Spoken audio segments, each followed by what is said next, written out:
What's up, guys? Welcome back to another video. Today, I'm going to be showing you guys how to transfer Chase Ultimate Rewards points to Chase's transfer partners. That way, you guys can get the most value from your Chase UR points. And not only that, but I'll be showing you guys some real-life examples that I've personally used and actually gotten some significant value from using Chase UR points. So hopefully this video helps you guys redeem those Chase UR points that you've been stacking up on to find the best possible redemption for you and your specific scenario. And if it does, be sure to subscribe to the channel, as I would greatly appreciate it and it really helps me out. And not only that, but leave a comment down below on if this was useful information and if you guys would like to see more redemption videos in the future, as I really enjoy doing them and showing these real life examples on how you guys can get some extraordinary value using these Chase points. So be sure to stick around so that you can see those exact examples of me personally using my Chase UR points for some specific redemptions that I got some great value out of. But enough chit-chatting, let's get into the video. All right, so real quick, what are Chase UR points? Well, basically, it's just a type of currency that Chase has on some of their specific credit cards, and you can earn it from sign-up bonuses or by spending on that specific credit card. The best way to earn these points is, of course, through sign-up bonuses, and the easiest way to actually redeem them would be using the Chase Ultimate Rewards travel portal and just using the points to redeem for any sort of travel purchase. The portal has all sorts of things in it, flights, hotels, I think even cruises and whatnot. So anything you can find in that travel portal, you can actually use points to book on it. Those points are valued at 1.25 cents on the Chase Sapphire Preferred as well as the Chase Ink Preferred, but they're actually valued at 1.5 cents per point on the Chase Sapphire Reserve. And so I will admit, it can be nice knowing that you can use these points to book any sort of travel that's within the portal, and you don't have to do any sort of research or anything. You just find what you want, you book it, you're good to go. But let's say you are okay with actually putting in some effort and spending some time trying to find a better value for your points. How do we do that? Well, the best option is actually using Chase's transfer partners.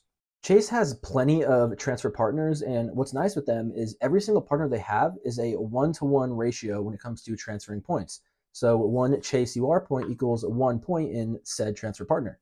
So where do I find their transfer partners and how do I transfer points to them? Well, all you have to do is find the rewards section. So basically where it shows your UR points balance, go ahead and click on that. It'll open up the Chase travel section within the Chase app or desktop version, whichever it may be. And within that Ultimate Rewards page on the top menu bar, you will see a transfer option. And so if you click on that, you will see a transfer points to transfer partner section. After clicking on that, you will see all of the transfer partners that Chase has, which includes all of the airlines as well as hotel partners. And these include some great transfer partners. Some of the domestic options include United, Southwest, JetBlue. Some international options include Air Canada, Air France, as well as Singapore Airlines. And then the hotel options include Marriott, IHG, as well as Hyatt. And at this point, if you're looking to transfer these points out, all you have to do is click on the specific transfer partner that you want to transfer to, and that will open up the transfer process. The first step is to enter your loyalty rewards number because, of course, Chase needs to know which account to send the points to. So go ahead and paste that in there, and then after that, it will ask you how many points you want to transfer. And this is in increments of 1,000 points. So say you need 20,500 points to book a flight, you will actually have to transfer 21,000 points. Once you enter the amount of points you want to transfer, all you have to do is hit next and then submit the transfer application. And for pretty much every single partner Chase has, it's immediate. Within 30 to 60 seconds, if you refresh that loyalty program on their website, those points should appear in your account very quickly. Sometimes there can be a bit of a delay, so you might have to wait maybe a few minutes, but overall, it should be pretty immediate. Another cool feature with Chase's transfer partners is sometimes they will actually incentivize you to transfer points to a specific partner. And with that comes a transfer bonus. A transfer bonus can range from really anywhere from like 10% to even up to 100, sometimes 150% for certain hotel chains. And that is the best time to transfer points out because you can get more value for your points rather than the 1-to-1 ratio. In some of the examples I'll be showing later, I actually did use transfer bonuses for 2 of them and got even more value with these points. So whenever a transfer bonus comes up, be sure to take a look and see, or even wait for a transfer bonus if you have time to wait for a reward booking, as it can really save you a ton of points. And a couple other tips, when it comes to transferring Chase points, Once you transfer those Chase points out of your account into a specific loyalty program, you cannot transfer them back into your Chase account. So be sure to find a specific booking that you want and be sure that the award availability is there, because once they're transferred out, they're stuck. And that leads me into my next topic, which is finding award availability. And this should actually come before transferring points out. As like I mentioned, you do want to make sure that the award availability is there before transferring points. So do this first and then later go back and transfer those points over. And I will say finding availability is the hardest part when it comes to transferring points out to some of their partners, as airlines and hotels will only allot a certain amount of hotel rooms or certain airline seats when it comes to award bookings. And so only a certain amount or a certain percentage is actually available to be booked using points. When it comes to airlines, there's typically a solid amount of economy seats that you can book using points and miles. But when it comes to first class or business class, that's where it can get a lot more difficult, because sometimes they'll only allow 2 seats on a certain flight to be booked with points. So that availability can be very scarce. And when it comes to hotels, it's typically a little better than airlines. For the most part, you will be able to find a room that can be booked on points, but still it's the same thing. Certain hotels that are more popular, some Hyatt hotels out there that are extremely popular to be booked with points, oftentimes will be booked months in advance. So the best time to book is, of course, about a full year out. That way, when all those award bookings are released, they're all still available. You can find whatever it is you're looking for and get that booked. No issues there. However, even if it's fully booked a few months in advance, there is another option, which is waiting about 2 weeks before the actual date of that specific booking. Because when you do that, say a hotel or an airline hasn't fully booked up that specific class. So say for a business class, if there's 20 seats and only 9 seats are occupied 2 weeks before the flight, they might come back and be like, all right, let's release a few more bookings on some points, because we'd rather just fill up business class rather than have no one in there at all. So that's another option, is waiting pretty much last minute, but I know many of you can't do that. Honestly, myself, I can't really do that either. So the best bet for me is to actually book about a year in advance. All right, so now we've talked a lot about the tips and tricks on award space and how to find it, when to redeem the points, or when to book the actual stay itself. Let's get into how to find these award availability spots for both seats on a flight as well as rooms within a hotel. So to do that, let's hop on my computer and let's look at some real world examples that I've actually done myself and that you guys can also do for yourself. All right, so I'm on my computer, and as you can see, we are on the British Airways website. I really like the British Airways website because it's a great way to look at all of the one world availability for pretty much any one world airline or partner for British Airways. So when I originally booked this last year, I was able to find a cash price from Phoenix to Cancun with a stop in DFW, and it was like $100 per person. So I was really happy with that. But the flight back was a bit more expensive. And so in this case, I wanted to find an American flight from Cancun to Phoenix back when we were done with the trip. And so I came to British Airways to look for that.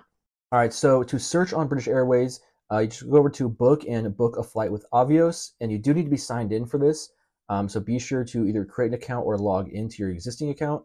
And then right here, you can see all we need to do is search Cancun to Phoenix. And this will be a one-way. So let's do a date out in July, let's say. So let's do July 8th. It'll be economy and search for the flights. And so like I said, this is great because this will show all of the one world availability as well. So it's nice that I can look at other flights rather than just British Airways. But as you can see, there's no availability on Monday. So this is where being flexible comes in. And like I said, finding that award availability can be quite difficult at times. Let's just do the next day. Look on Tuesday, July 9th. We'll see if anything pops up. There we go. So flights available. We do have our nonstop flight from Cancun to Phoenix. There's only 1 seat left. So if there's you and say a partner going, again, you will need to look for another flight. But in this case, if we click on that 1 seat, we can see it is 14,500 Avios as well as $64.68 in taxes and fees. All right, so that's not too bad, but now let's go ahead and look at the cash price that you would normally be paying on the American Airlines website. All right, so here's that same flight, and as you can see, the basic economy fare is $269, and then the main economy fare is $321. So as a little side note, when you're booking with points or finding that award availability, it's typically going to be a main economy flight rather than the basic economy flight. So I will go over both prices because say you're okay with booking the basic economy, then that means if you would have paid cash, that's what you would have paid for. And then we'll also include the main because that's technically what you're going to be getting when paying with points. All right, so if we find that cent per point valuation for the basic economy fare, that's going to be $269 minus the $64.68 in taxes and fees that you'd be paying anyways. And then if you take that and divide that by the points required, which is 14,500 avios, and then multiply that number by 100 to get your cent per point valuation, and that is 1.4 cents per point. So for an economy flight, that really isn't a bad deal. However, if you have the Chase Sapphire Reserve, you can really just book within the Chase portal and get 1.5 cents per point rather than the 1.4 cents per point. But remember that that would be the basic economy fare, not the main, which is technically what you're getting if you pay with points. So then looking at the main economy fare, which is what you'd be getting with points, that is $321. And so if we subtract that by the $64.68 in fees, and then divide that by the 14,500 avios required, and you're looking at 1.7 cents per point. So that is definitely a respectable valuation, and I would be very happy with that booking, honestly. 1.7 cents per point on an economy flight is pretty good. But when I booked this flight, there was actually more to it. Luckily for me, there was a transfer bonus going on for British Avios through Chase, which was 20%. So I actually didn't have to transfer the full amount. Instead, I only had to transfer 13,000 points. Because without the bonus, you technically would have had to transfer actually 15,000 points because it's only in increments of 1,000.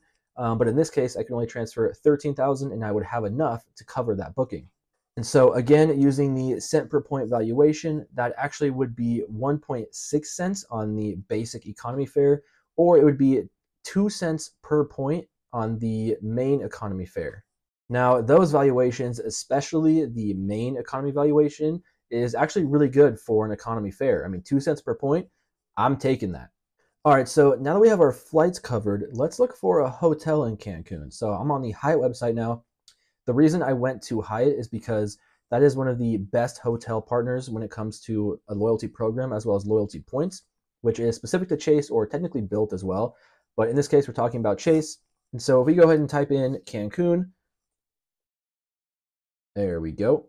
And then those same dates that we found the flights for. And so that was July, we'll do 6th to the 9th, as the 9th was that flight. And then use points, perfect, and find hotels. All right, so here is that search. You can see there's plenty of options, and this is exactly what I did when I originally booked it last year. I didn't book the flights right away because I wanted to see what options Hyatt had, just to see if it was even worthwhile.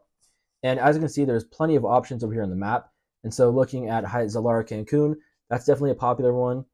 It's not the best redemption for points, though, because in this case, you're looking at about 1 cent per point.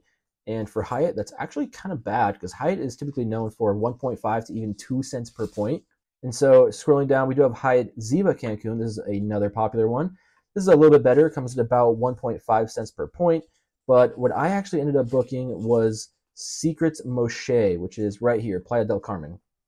And so again, you can see the valuation is about 1.5 cents per point. We'll get the full one in a second.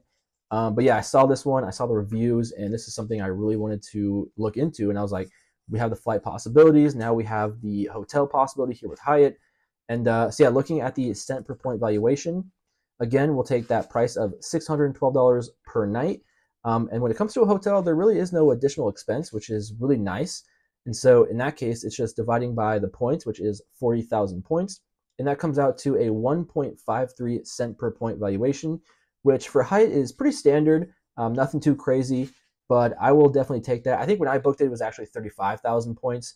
It was an off-peak time in like September, so it was even better, but this is still a great valuation nonetheless.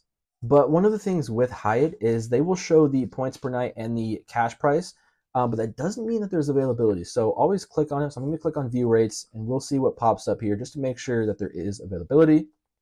There we go. We can see there is a junior suite double that is bookable for 40,000 points. Looks like the king options are already sold out.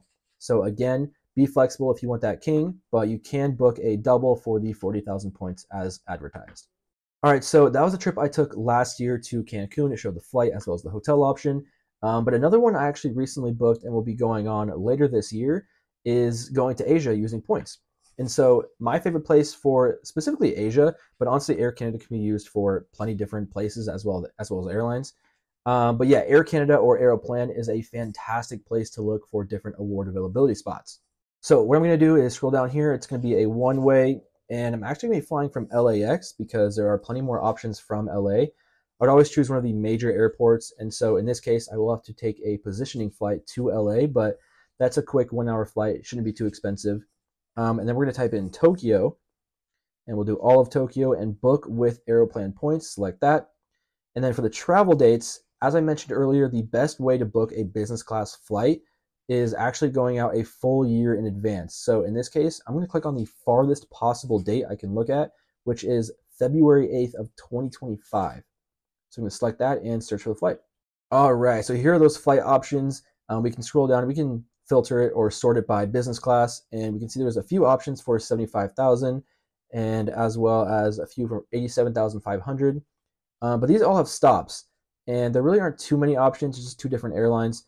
But as a little cheat code I'm going to tell you guys about, when it comes to searching on Air Canada, the farthest you can select from the original page was February 8th. However, you can actually go beyond that because many airlines have a specific time frame on when they release their award availability, and the one I'm thinking of is Singapore Airlines, which is 355 days in advance. And so because I know that, it would actually be February 9th or 10th, depending on the time of day it is. So if I just go forward one more day, it'll now pop up the search option, and just like that, you'll see all the options for February 9th, even though I couldn't see them before. And so scrolling down, bam, there it is. You got Singapore Airlines. There are 2 available business class seats for 75,000 points, and then plenty of options before, just like we saw on the previous day. And you can see that here. And of course, you can filter by economy. There's some 50K options there as well. But what I'm looking for is that business class option, especially on Singapore Airlines, which is a phenomenal airline, as well as flying in business class, one of the best possible options. And so looking at that, 75,000 points, I think that's a fantastic deal. So if we hop on the Singapore Airlines website and look at that cash price for the exact same flight, looking at $3,032.30.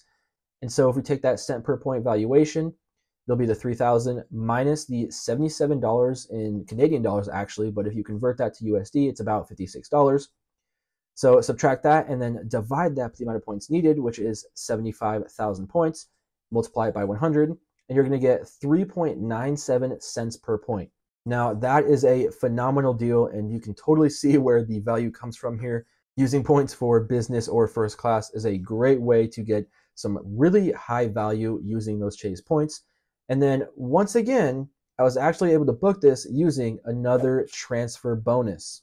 So when I was already planning on booking this, I was lucky enough to then have a Air Canada transfer bonus pop up with Chase, and I had to jump on that since I was already planning to anyways.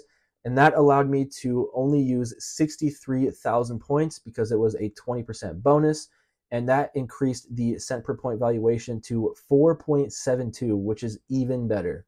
So as you can see, you can get some crazy, crazy value by transferring points out to transfer partners, especially for that aspirational travel on business or first class. But honestly, disregarding the cent per point valuation, I'm just happy to be flying on business class because I never thought this would be even remotely possible. Yet here I am using points to cover a $3,000 ticket that I never would have been able to purchase without using points. So even though the goal is to use these Chase UR points to get some insane value from them, I wouldn't get stuck on the cent per point valuation too much because as long as you can find a decent redemption, that's all that really matters because you're able to use these points and travel for free or at a reduced cost and even take potential aspirational trips that you otherwise wouldn't have been able to do. I mean, this business class flight, I'm beyond stoked for. And normally when it comes to flying on economy, it's like, who cares? I just can't wait to get there. But I'm honestly excited for the business class trip as it's kind of a part of my trip now. So even if that cent per point valuation wasn't as high as it was, I'd still be really excited to take this trip, even if it was lower, because I've never flown in business class and I'm super excited to try it out. So if you found this video useful and you'd like to see some more redemption videos in the future, be sure to let me know down in the comments, as I really enjoyed making this video. It definitely took a bit more effort compared to some others, but if I can help you guys book some crazy travel experiences using points and miles, I'm here for it.